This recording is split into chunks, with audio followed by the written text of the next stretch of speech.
नमस्कार साथियों, निर्माण क्लासेज अयोध्या में आपका हार्दिक स्वागत है। करंट अफेयर्स के अगले हिस्से में मैं आप लोगों के साथ हूं।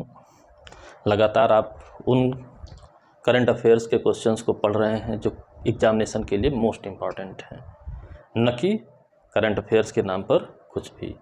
तो आप लोगों का सहयोग सराहनीय रहा है, उसके लिए बहुत बहुत धन्यवाद। आज हम अपने प्रश्नों की श्रृंखला में देखते हैं कि कौन कौन से हमारे प्रश्न हैं। निर्यात तत्परता सूचकांक पहले नंबर पर है। निर्यात तत्परता सूचकांक,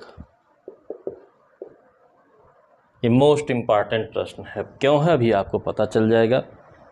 यह सूचकांक नीति आयोग द्वारा जारी किया जाता है। ठीक है, ये कौन जारी किया है? नीति आयोग द्वारा, नीति आयोग द्वारा दिया गया। पहली इंपॉर्टेंस इसकी यही हो गई कि निर्यात तत्परता सूचकांक नीति आयोग द्वारा जारी किया गया है। ठीक है, पहले हम ले लेते हैं आधार। क्या इसके हैं 4 स्तंभ? ये निर्यात तत्परता के लिए आधार के रूप में 4 स्तंभ लिए जाते हैं। नीति आयोग द्वारा 4 स्तंभ बनाए गए हैं। वे कौन से हैं? दूसरा इंपॉर्टेंट क्वेश्चन। पहली बात, नीति यानी कि पॉलिसी। ठीक है, नीति यानी कि पॉलिसी। दूसरा है व्यवसाय परितंत्र। व्यवसाय परितंत्र, ठीक है, दूसरे नंबर पर आता है व्यवसाय परितंत्र, यानी कि बिजनेस इकोसिस्टम।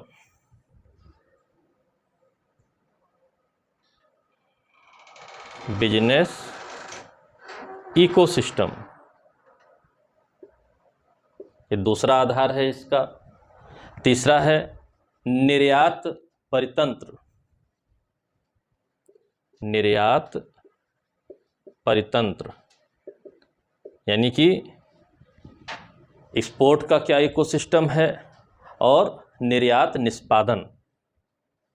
निर्यात निष्पादन, ठीक है, कि निर्यात निष्पादन किस तरीके से है, एक्सपोर्ट परफॉर्मेंस कैसा है। ठीक है, परफॉर्मेंस कैसा है, यह लिया जाता है। ठीक, दूसरे नंबर का इंपॉर्टेंट क्वेश्चन हो गया आपका। ये आपके 4 आधार स्तंभ हो गए। अब बात आई, अभी मुख्य बात बाकी है। 2 इंपॉर्टेंट क्वेश्चन हो गए। निर्यात तत्परता सूचकांक किसके द्वारा जारी किया जाता है? नीति आयोग के द्वारा जारी किया जाता है। निर्यात तत्परता सूचकांक के 4 स्तंभ बताइए। नीति, व्यवसाय परितंत्र, निर्यात परितंत्र और निर्यात निष्पादन। ये 4 जो है इसके सिस्टम हैं, 4 बेस हैं। परफॉर्मेंस कैसा रहा है। अब बात आई नीति आयोग ये जारी किसके लिए करता है, तो यहाँ पर एक नया आपका प्रश्न जुड़ गया, राज्यों के लिए। ये निर्यात तत्परता सूचकांक किसकी रेटिंग है? भारत के जो प्रोविंसेज हैं उनकी रेटिंग है।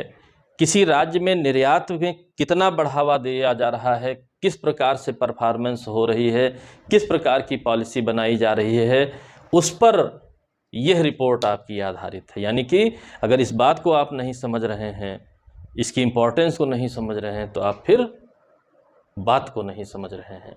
यहाँ पर बात है राज्यों के निर्यात पर ही भारत का निर्यात है, राज्यों के डेवलपमेंट पर ही भारत का डेवलपमेंट है।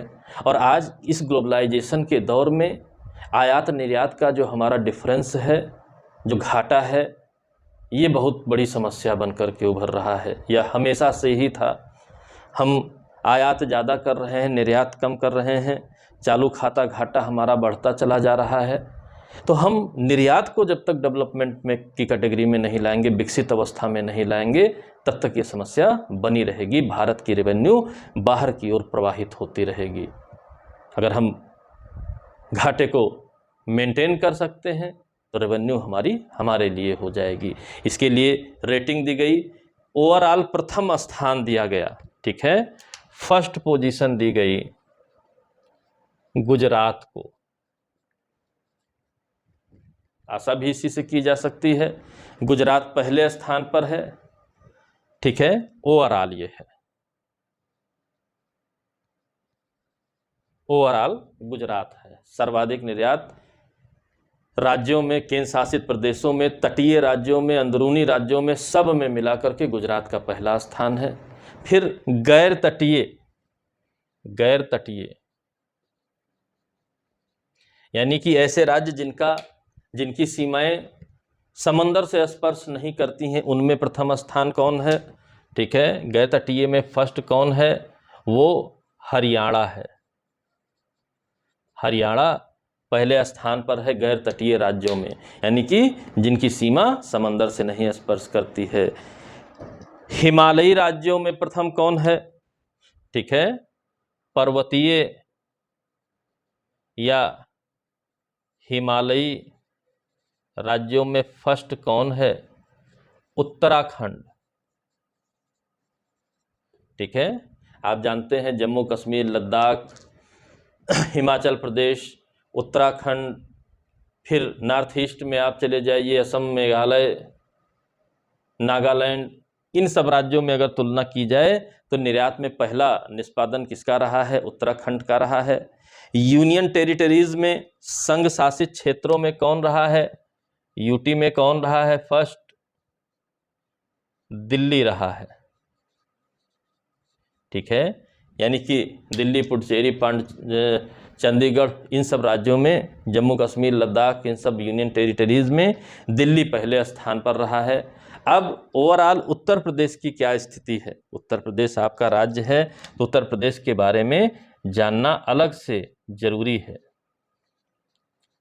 उत्तर प्रदेश की क्या स्थिति है ओवरऑल? सीधा प्रश्न आपका आएगा कि निर्यात तत्परता सूचकांक में उत्तर प्रदेश किस पोजीशन पर है? तो आप बताएंगे 6वें स्थान पर है, 6th। और गैर तटीय में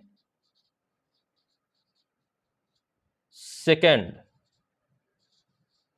गैर तटीय राज्यों में दूसरे स्थान पर है। और ओवरऑल यानी कि तटीय राज्यों को मिला करके अगर हम देखें तो 6वें स्थान पर उत्तर प्रदेश है। यानी उत्तर प्रदेश बहुत तेजी से ग्रोथ किया है। अगले समय में क्या होगा देखा जाएगा। फिलहाल इस रिपोर्ट, वर्तमान की जो 2021 की हमारी रिपोर्ट आई है, ये भी आप जाने रहिए। ये जो सूचकांक आया है ये 2021 के लिए आया है। 22 अभी चल रहा है, 22 जब पूरा हो जाएगा तब इसके बाद इसका भी आकलन किया जाएगा। ठीक है, ये मोस्ट इम्पॉर्टेंट आपका क्वेश्चन है, आपको जानना है। ठीक, अगला है, अगला हमारा क्या प्रश्न है? ये 2-3 तरीके से बनेगा। पहली बात फुल फॉर्म में बनेगा, FMGE, FMGE ये क्या है? इसका फुल फॉर्म क्या है ये जानना है। ठीक है, तो इसका है फॉरेन मेडिकल ग्रेजुएट्स एग्जामिनेशन।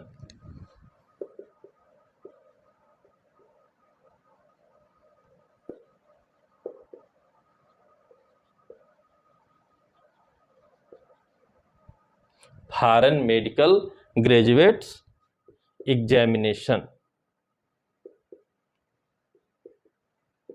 अब ये कैसा मेडिकल एग्जामिनेशन है ये भी जानना है, इसका फुल फॉर्म भी जानना है। तो इसके फुल फॉर्म के बाद जब इसके बारे में हम जानेंगे तो आपको जानना चाहिए विदेशों से, ठीक है, कहाँ से? विदेशों से जो MBBS की डिग्री भारतीय धारण करते हैं, MBBS की डिग्री लेकर के आ रहे हैं भारतीय, उनके प्रैक्टिस लाइसेंस के लिए, ठीक है, भारत में, यानी कि जो विदेशों से MBBS डिग्री कर रहे हैं, भारत में चिकित्सा व्यवसाय करने के लिए परीक्षा है। यह परीक्षा आप पास होंगे तो भारत में प्रैक्टिस कर सकते हैं अदरवाइज आपके एमबीबीएस की डिग्री ऐसे की धरी ही रह जाएगी। विदेश से अगर आप डॉक्टर बनकर आ रहे हैं तो आपको ये भारत में मेडिकल प्रैक्टिस के लिए FMGE एग्जामिनेशन पास करना पड़ेगा, अदरवाइज आप भारत में प्रैक्टिस करने के लिए एलिजिबल नहीं रहेंगे। इसी तरीके से अगला क्वेश्चन है CUET।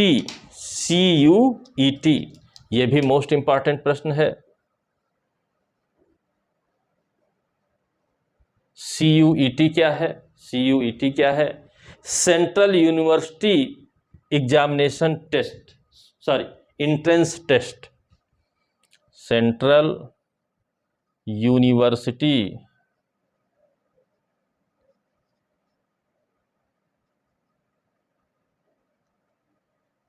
एंट्रेंस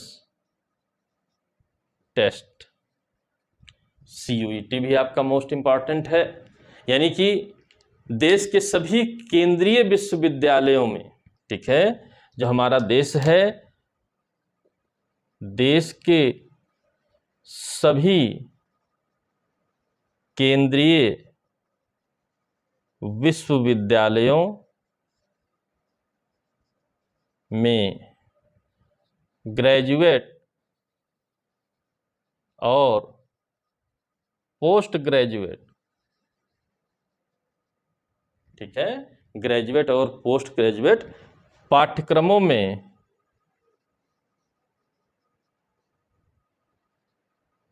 ठीक है, पाठ्यक्रमों में प्रवेश की परीक्षा है ये। यानी कि सेंट्रल यूनिवर्सिटी से आपको ग्रेजुएशन करना है, PG करना है, तो आपको अब अलग अलग यूनिवर्सिटीज़ का अलग अलग टेस्ट नहीं देना पड़ेगा, बल्कि CUET के जरिए टेस्ट होगा। सेंट्रल यूनिवर्सिटी एंट्रेंस टेस्ट के जरिए आपका टेस्ट लिया जाएगा। आपके नंबर और रैंकिंग के हिसाब से आपको प्रेफरेंस दी जाएगी यूनिवर्सिटी चुनने की। उस आधार पर आप अपनी यूनिवर्सिटी का चयन कर सकते हैं, ठीक है। ये मोस्ट इम्पॉर्टेंट आपका क्वेश्चन रहा। इसके बाद अगला क्वेश्चन है, एक नाम चर्चा में है, देवाशीष पांडा। अगले क्वेश्चन के रूप में हम नाम लेंगे देवाशीष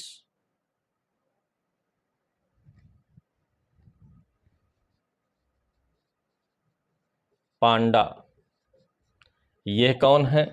देवाशीष पांडा जी कौन है?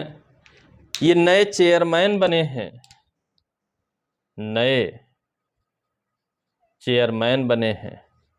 किसके नए चेयरमैन बने हैं? इरडा के बने हैं।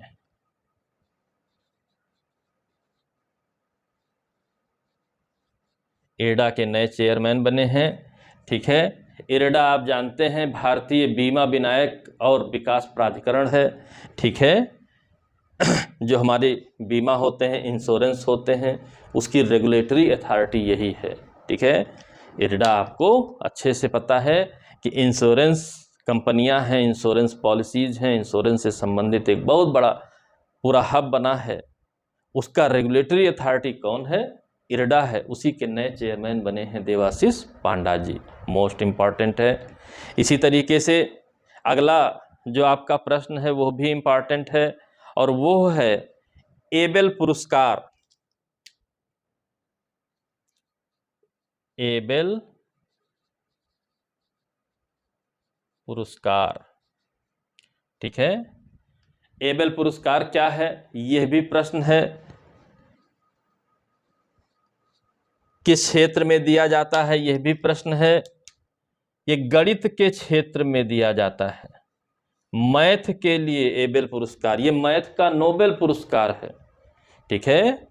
मैथ का नोबेल पुरस्कार इसको माना जाता है। एबेल पुरस्कार को मैथ के लिए दिया जाता है, और इस साल दिया गया है डेनिस पार्नेल सुलीवान। किसे दिया गया है? डेनिस पार्नेल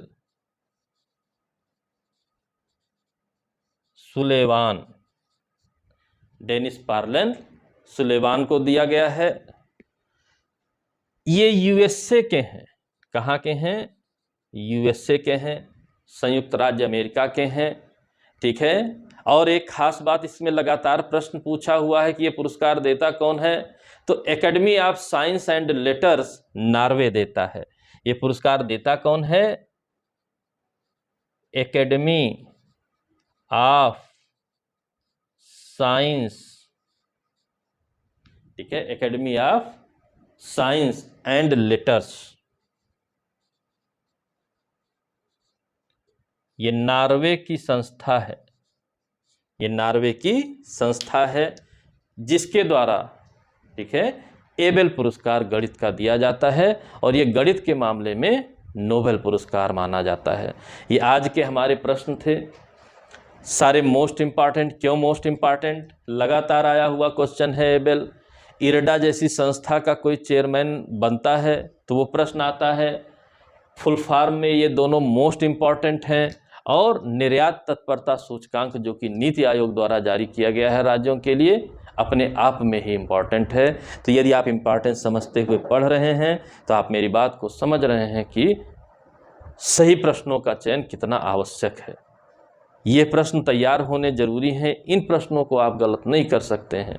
सब कुछ बटोर के रख लेंगे, पढ़ा हुआ भी आएगा तब भी गलत हो जाएगा। इससे अच्छा है जिन प्रश्नों को सही ही करना चाहिए, गलत नहीं कर सकते हैं, उनको जरूर पढ़िए, बार बार पढ़िए, ताकि उनमें गलतियां ना होने पाए। ये था आज का वीडियो पसंद आया हो तो लाइक करें, शेयर करें, सब्सक्राइब करें, ताकि अधिक से अधिक लोग लाभ इसका उठा सकें। अगली वीडियो के साथ मैं पुनः आपकी समक्ष उपस्थित रहूँगा। तब तक के लिए जय हिंद, जय भारत, धन्यवाद।